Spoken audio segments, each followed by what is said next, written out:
This is Juddy of J&J True Outdoor Adventures. Well, we're getting ready to head to camp. Now this is Friday.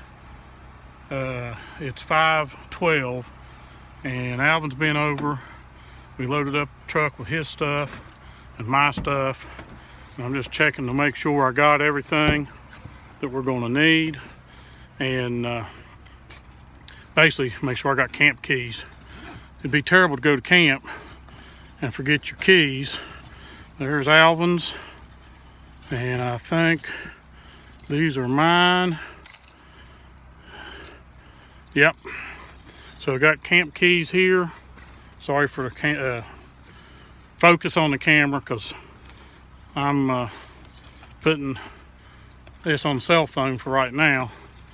But we've got everything packed up. I'm loaded, other than putting the guns in. We'll leave about 8:30 in the morning. I'll pick up Alvin from his mom's, then head to Jared, pick Jared up. Okay, I've got everything in the truck that I need. Got the camp keys, Alvin's camp keys. I'll show you the back of the truck. There's everything. My clothes, Alvin's clothes, boots. Taking another electric heater up. Got my shooting bag.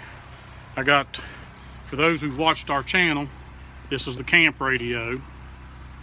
I got it in there. Got an extra propane tank, the ice chest, a case of water, which we'll get some more. We still got to get groceries. We're done. We're about ready to head to camp. Be leaving in the morning. So next video that you guys will actually see from us will be up at camp. So stay tuned to J&J True Outdoor Adventures. Appreciate you watching.